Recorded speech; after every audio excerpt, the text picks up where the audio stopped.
Welcome to Rise With Us podcasts. My name is Tendai Madume. I come with you after our last episode when I had my guests in the studio. It's a very interesting conversation we had with Tom Kagode of Kenyan descent. I'm back here by myself. I've been on a journey. In this episode, I'm going to talk about mainly the people who are in the diaspora, in a sense of trying to change the narrative and the mindset of our people who are residing outside their countries. This can be anywhere in the world. It can be in Botswana, being a Zimbabwean. You can be in America, being a Congolese. You can be in Portugal, being from Mozambique, for example, Angola, because of the Portuguese link. Just want to talk to you guys today. I feel like I've been on a journey. I've been to Africa for the past almost 2 months. I've been to Zimbabwe. I just wanted to share some of my experiences and some of my concerns that I have with the people who are in the diaspora. And I'm saying this not from an expert point of view, but we're just going to share my view, and whatever you do, you're going to have to comment below. You're going to have to let us know what are your thoughts, because in this particular conversation is my thoughts and probably some of it my experience. I'm based in the UK, in Plymouth to be specific. I do travel to my home country, Zimbabwe, quite often in the recent years, in the hope to change the narrative I'm going to share with you today. So I just want to start with the diasporans who are living in different countries, which I'm fully aware for us to grow as human beings, we're gonna have to learn, and learning comes in a different form and different shapes. You can learn by seeing, you can learn by reading. But those who have come to diaspora, let me say something that is very truth. It might touch other people in the wrong way, but people in the diaspora have, or Africans in the diaspora to be specific, are now more. There's a word more, and the emphasis in that word more. Educated, because they've seen the West. Not to say education only applies here, but if we speak the truth, most of the African countries are kind of walking away a little bit from their culture, which their forefathers used to live, into certain 2026 kind of modern life. I don't want to really call it European or West or whatever. I want to call it modern living. The likes of internet and Wi-Fi, Google, freedom of traveling, freedom of migration, freedom of choice of food to eat, healthy or not healthy. What's described as healthy by certain people might not be healthy to others. All these choices are now available to us, and they form this society that we now live in.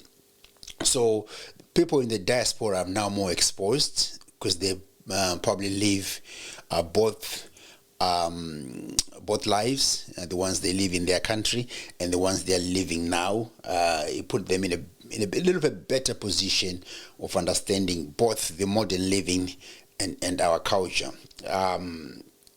But after all that has been said, people in the diaspora are making more money because of the systems that are put in the countries they are in.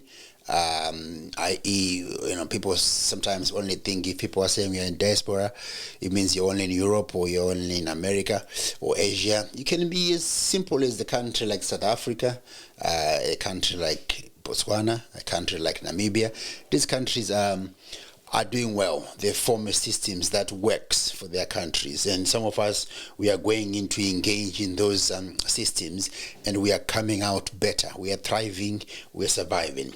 But what we are not doing, whilst everyone is being educated, having more money, having more things, we are not owning anything. We're not owning anything. We're just meandering with life, just going through life. We're not owning things. In many cases, some of the people are renting for the past 10 years.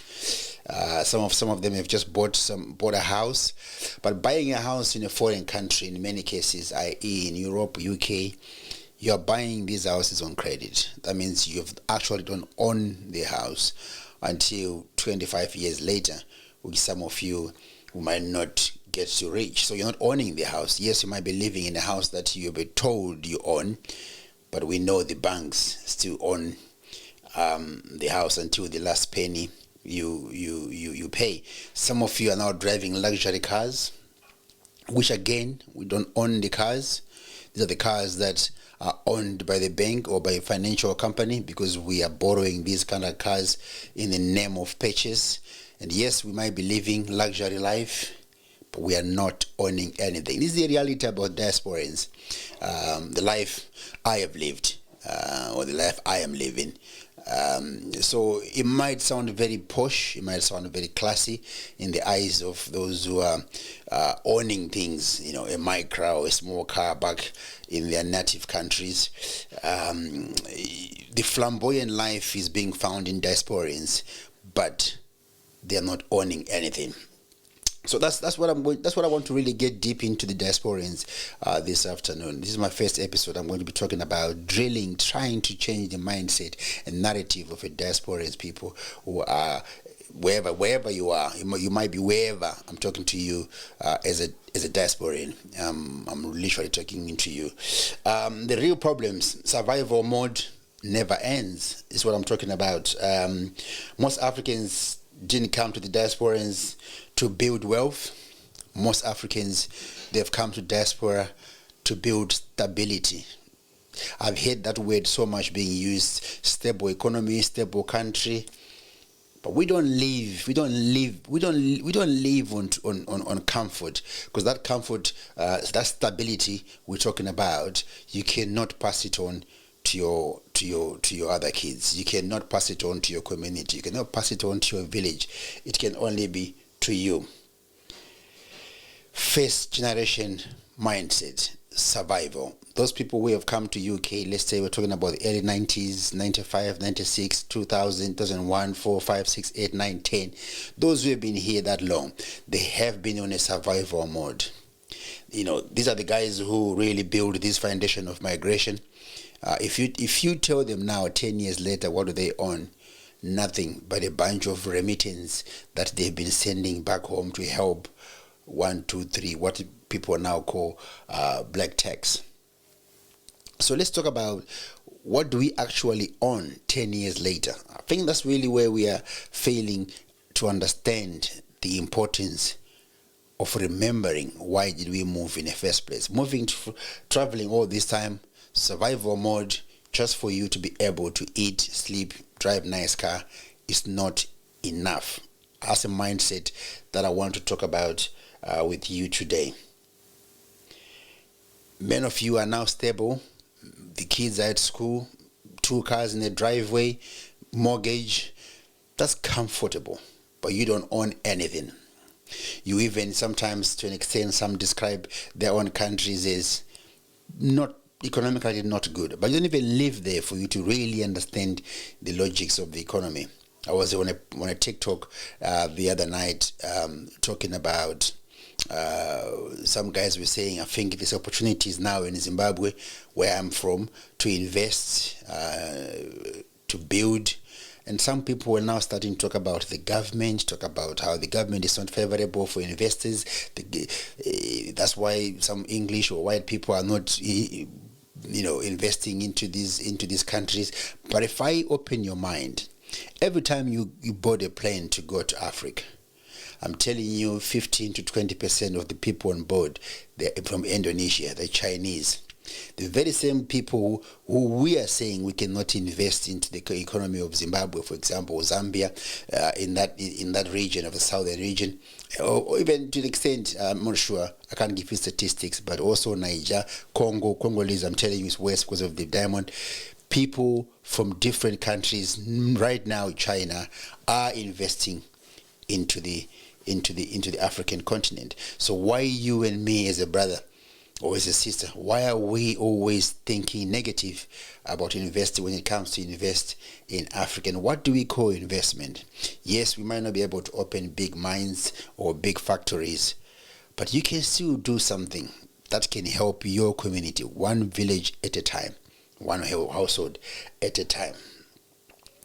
So here, let me go back to my diasporans. We're talking about stability. I've mentioned that you are now feeling comfortable because you've got jobs, bills, remittance, jobs, bills, remittance, jobs, bills, remittance. The cycle goes on and on every month. You went to work, you get paid, you pay bills, and some of the money, black tax we call it, send it to Africa, to your people. But we are putting nothing in ourselves.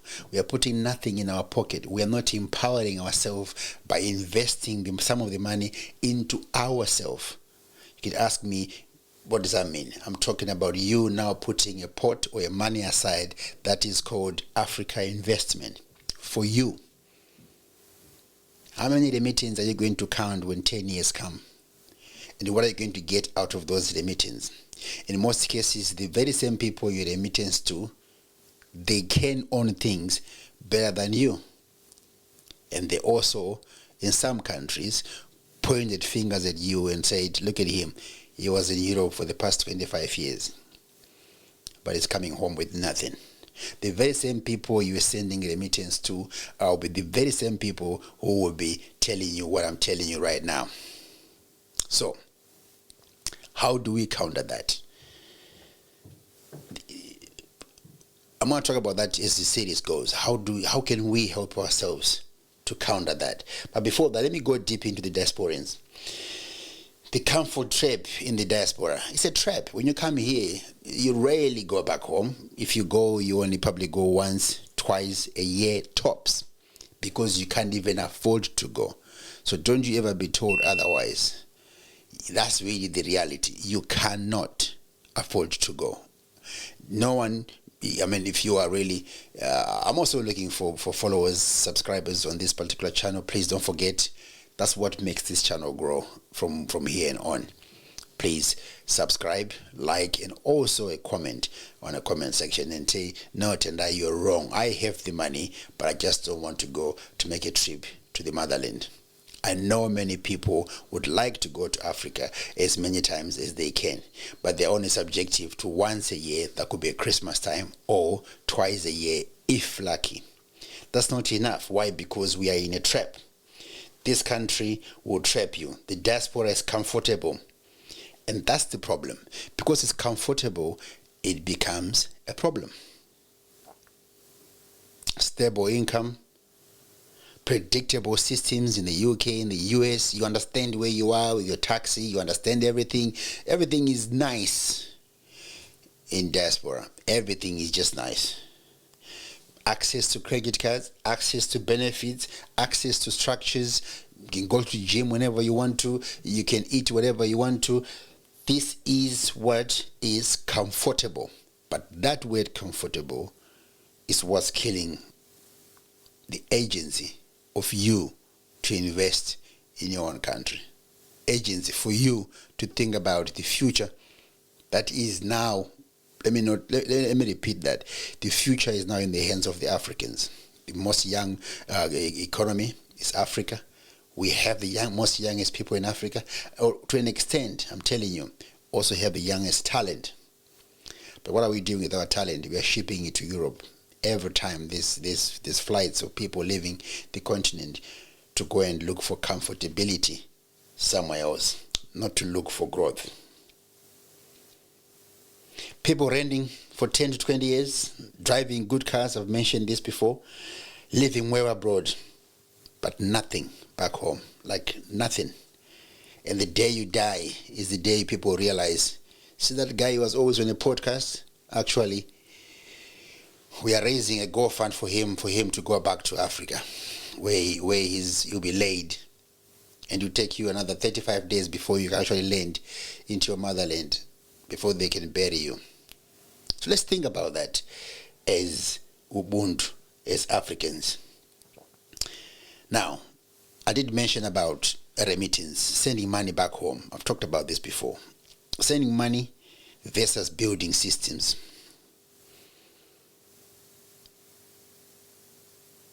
Now let's talk about something we don't, often question enough: sending money home. Monthly support for the families, we do that. Emergencies, school fees for the sister's son, sister's daughter, lifestyle support, helping a brother there, helping a cousin there. In Africa, the whole village, it's a family. What happens after 10 years of sending these remittances? What really happens for you? Let's talk about that. What really happens for you? No assist, no systems, no return, dependence increases.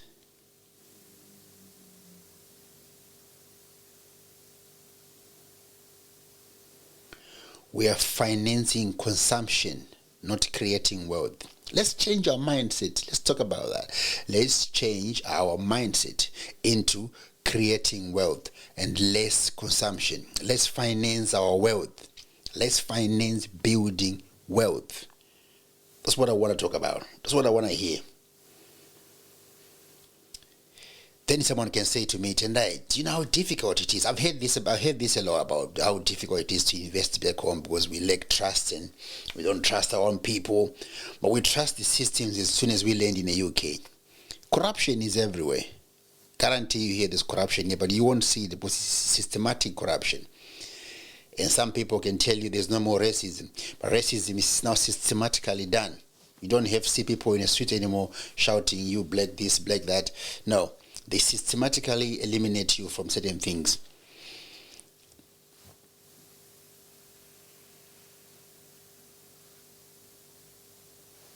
Right. Fear of investment. I already know what you are thinking. Corruption exists. Systems are imperfect. Trust issues with people on the ground. I've met so many people. If I'm not mentioned, please follow Madume Farm. It's a farm that we are building in Lusape, Manicaland in Zimbabwe. Just follow it on TikTok. It's available there. So it comes with its own challenges of the people that you put on place to work for you or to work for the farm. So much has been mentioned in the Diaspora content about how your trusted person on the farm or on the land is not doing A, B, C, D. So much has been talked about. But that should not stop us from investing back home. We should put a system in place that can help us to overcome such obstacles. Right now, where you see there's a road, it didn't start being a road. There were trees, some to an extent there were mountains. So think about it. You have to create systems that eliminate the fear. You have to create the systems that helps you to overcome the fear. And that's what we're not doing as Africans. We're not creating systems. We want things just to happen. You want people to stop stealing from you without you creating a system that will stop people from stealing from you. You want people just to trust you before you even give them the reason not to trust you.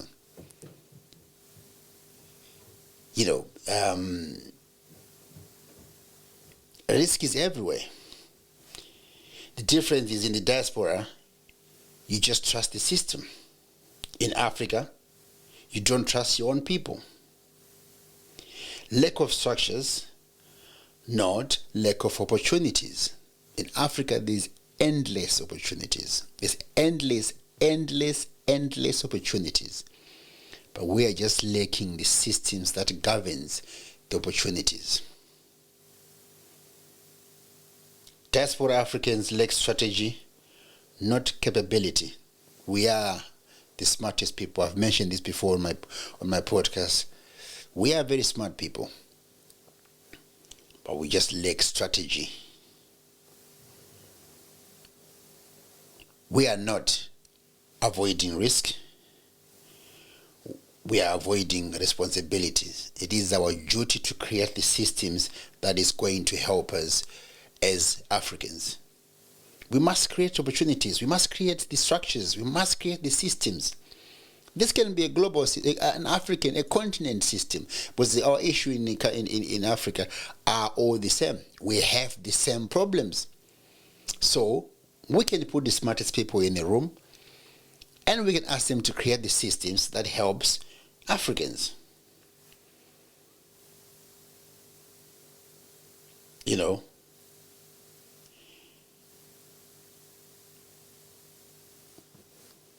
let's take positions.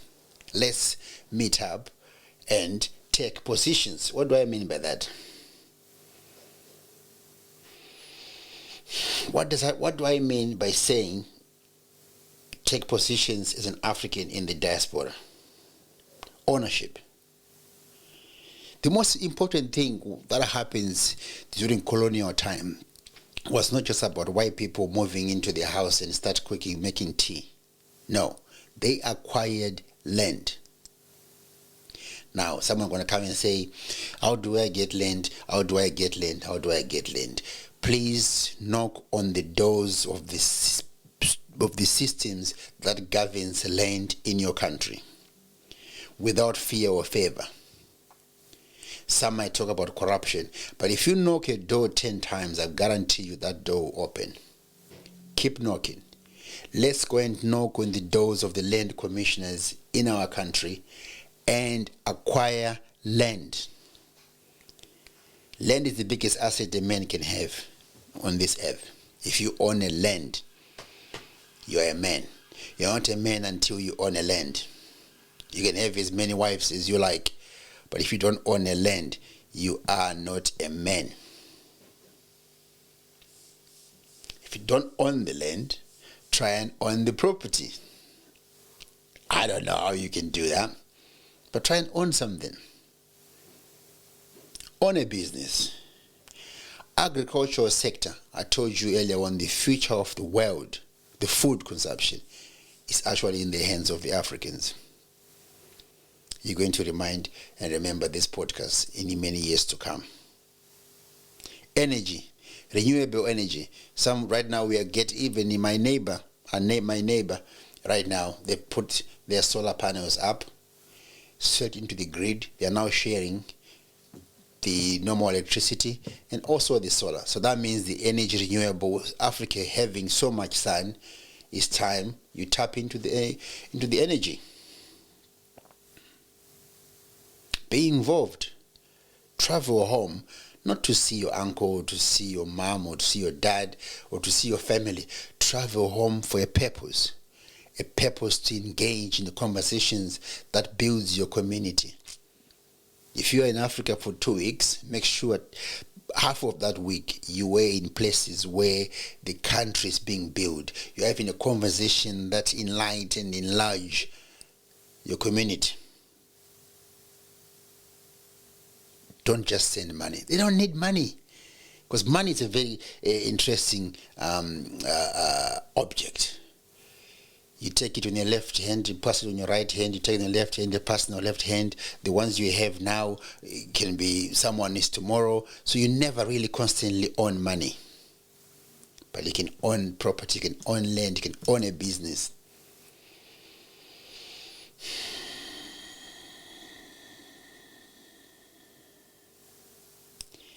Whilst you are being told the negative stuff about the continent, whilst you are believing that there is a problem in Africa, some are building, some are moving on. Call right now, call your neighbors, call the people in your community and ask them, how is the place? I've not been to Africa for the past 10 years. Tell me what has changed. They can tell you that things have changed. That means someone else is doing it. Don't be told that it won't work with someone who has not even done it. You cannot go into a pub and ask for a verse in a Bible. Go in a pub and ask for a pint. I'm sure you get a pint. They'll ask you, what type of a pint would you like? If you go in a church, don't ask for a pint. They'll give you a verse. So being in the right place for the right conversation.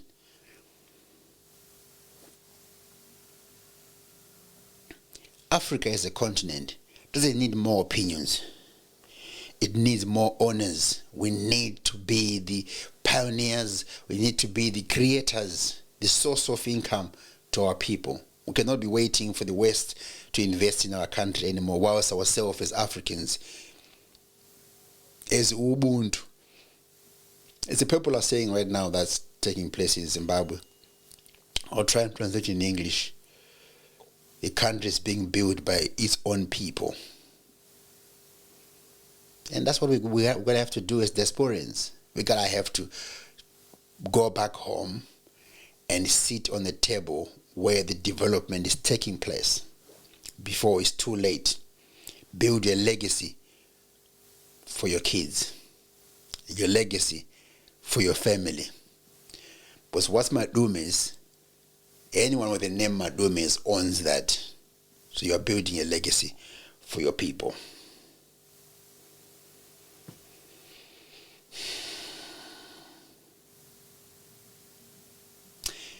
This is not about guilt. This is about awareness.